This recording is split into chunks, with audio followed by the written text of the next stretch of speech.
kaso procédure pénale. moom laa lay wax foofu la affaire bi nekkee problème actuellement. fa la procureur laqatu quoi mais voilà léegi nag bu ko defee nag yow xoolal dañ lay seere foo xam ni yow en tant que prévenu en tant que accusé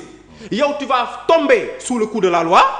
en attendant ngay xaar une instruction boo xam ne hypothétique xamoon la fay xaar te pourtant ñu lay àtte dara leeru si après ñu libéré la nga ñibbi sa kër la en attendant tu as perdu ta liberté tu as perdu ton travail sa famille ñi ngi ci problème et cetera et surtout on t'a privé de parole parce que loolu lañ bëgg.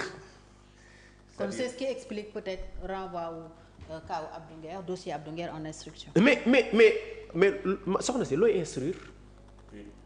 xam nga instruction dafay fekk ni dossier bi am dara looy instruire ñoom procureur nañu wax lu muy instruire. lu muy seet. lan lay seet nañ ko wax. c'est ça. gis nga jibi procureur su ko neexee suba mu yóbbu ma instruction. voilà ba pare yóbbu ma kaso xam nga tax code de procédure pénale moo ko may mu jël dossier yóbbu ko instruction ba pare demander son mandat de dépôt est-ce que xam nga ni soo dossier demee instruction su procureur demander mandat de dépôt juge munu ci dara. il est obligé de suivre. Voilà est-ce que xam ngeen loolu maanaam tey ku mu neex procureur tëj la ci kaso. ku mu neex. ku ko neex c'est ça notre code de procédure pénale. c'est-à-dire ku ko neex da lay tëj kaso. oui am na yenn article yu muy visé. le juge est lié c'est-à-dire am na article yu muy visé rek. non déglu ma la le juge est lié et pour le cas de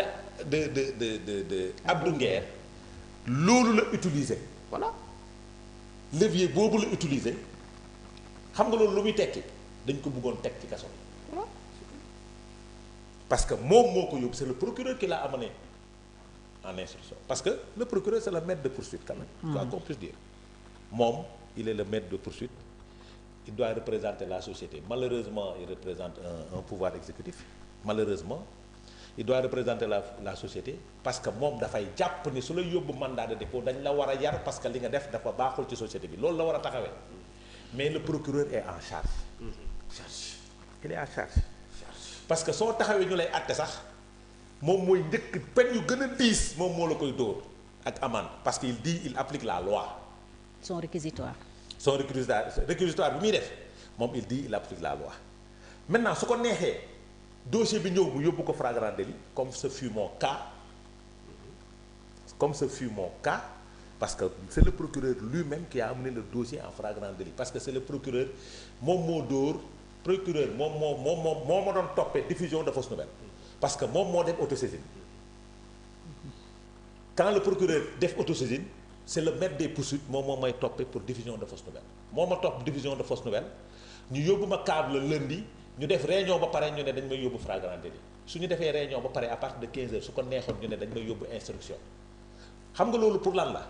pour garder ma ca kaso ba pendant juróom-benn weer c'est ce qui s'est passé avec Abdou Nguer maintenant lu tax nit ñi war ci taxaw seet il a été interpellé Abdou Nguer bañ koy topp dañ ko topp ak yeneen ñaari nit te collègues journalistes Omar Ndiaye et Fatima mais ñooñu ils ont été relaxés purement et simplement donc ça veut dire que li ñu doon toppee Abdou Nguer par rapport à une communication du moom parce que amul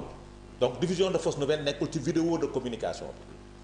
maintenant diffusion de fausses nouvelles bi d'après le procureur mi ngi ko nekk ci peut-être ci publication bi nga xam ni leerul dans sa tête di xijaasa est-ce que moomul compte bi wala moo ko moom mooy les enquêtes préalables li ñu war a def te defuñu ko est-ce que tu comprends donc instruction bi quand on instruit un dossier c'est parce que dossier bi day dem enquête dañuy mën a ji enquête c'est-à-dire dañuy jàpp ne suñ la bàyyee mën nga daw dem ñu téye la en instruction garder la kaso pour mener une enquête c'est normalement comme ça que ça doit se passer mais malheureusement da ngay jël gis ni Abdou comment il s'appelle Amath Suzanne Camara dañ ko yóbboon en instruction may ko liberté provisoire pour ba mu defee 3 mois ñu may ko liberté provisoire mais quand on a ouvert le dossier de Fulbert Sambou et de Didier Badji convoqué nañ ko session de recherche pour laaj ko donc pourquoi cette instruction que bi ñu defaloon Ousmane Amath Suzanne Camara pourquoi Amath Suzanne Camara ñu yóbbu ko instruction boobu moment boobu est-ce que les enquêtes préalables ont été faites non moo tax doole la bu procureur yor doole la bu pouvoir exécutif bi yor sax laay wax doole bu premier ministre ak président de la République yor mooy le procureur pour mën a jël nit nëbb ko jant bi juróom benn weer te kenn du ci mën dara te loolu nag lu ko andi suñuy texte la code pénal ak code de procédure pénale moo may doole boobu le procureur pour mu mën a taxawaay boobu. Maintenant su nekkee dañ laa may doole boobu est-ce que doole bu ñu la may da nga ko war a utiliser. non doole sax dañ koy encadrer. suñ la mayee doole boobu est-ce que da nga ko war a utiliser maintenant sooy utiliser doole boobu da nga koy utiliser ci ñëpp. voilà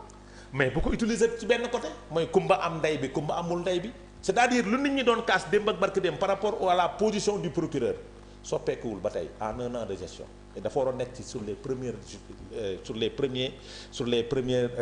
ruptures yi nga xam ni ñu waroon def maintenant sénégalais bi dafa xamul ni suñ la defee mandat de dépôt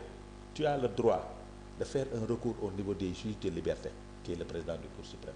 waaw wala déet parce que c'est lui qui est le juge des libertés. mën nga contester sa situation de mandat de dépôt bind juge des libertés moom mu gis ni dañ la war a bàyyi nga ñibbi mu bàyyi la nga ñibbi. juge des référés et des libertés mooy le président de la Cour suprême. mooy ki ordonné woon ñu bàyyi Mansour Faye wala ñu parce que moom dafa def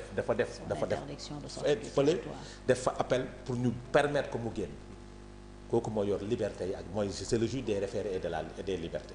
kooku yoon may la ko mais malheureusement nit ki soo nekkee en position carcérale. du mën a def loolu waaw donc liberté bi mu am pour mën a dem ak ñëw dañ ko koy xañ donc doole bi procureur am moom la ñu war a wàcc te doole bi procureur amu ko exécutif bi moo ko am te exécutif bi nag pour mu wàññi pouvoir boobu dina xaw a jafe xam nga tax arme la mooy je vais les effacer arme bu Ousmane Sonko am la par rapport à ses adversaires arme boobu da koy utiliser ba mat sëkk. mooy seen site internet yi àndul ak moom vont disparaître les journalistes et les communicants et les chroniqueurs ces jeunes loups là dans l'ombre vont disparaître maintenant nag day fekk ñoom ñu pare Fatou soo parewul bul toog fii yow soo parewul bul toog fii c'est clair. keneen ak keneen su parewul bul toog fii heureusement nit ñi pare nañ heureusement parce que ils n'ont pas le droit de priver les gens de leur liberté et de leur source de revenus yow da ngay liggéey ñu lay fay weer ce site là dafa am personnel bu muy fay à la fin du mois soo ko tëjee tu as privé des chefs de famille des revenus yu ñu waroon dundalee seen waa kër soo ko effacé soo effacé oui soo ko effacé parce que effacé lay doon c'est une manière d'apporter mon soutien à deux sites qui sont dans cette situation là Public SN TV et Diaspora News son personnel est au chômage présentement Public SN TV fa la jëm est-ce que tu comprends parce que c'est des sites ñoom jàpp nañ ni ñooñu opposition lañ def dañ nekk radical am nañ ci droit nit ki su la neexee nga nekk opposition nit ki su la neexee nga nekk pouvoir bul xañ kenn dennam maintenant foofu la affaire bi toll maintenant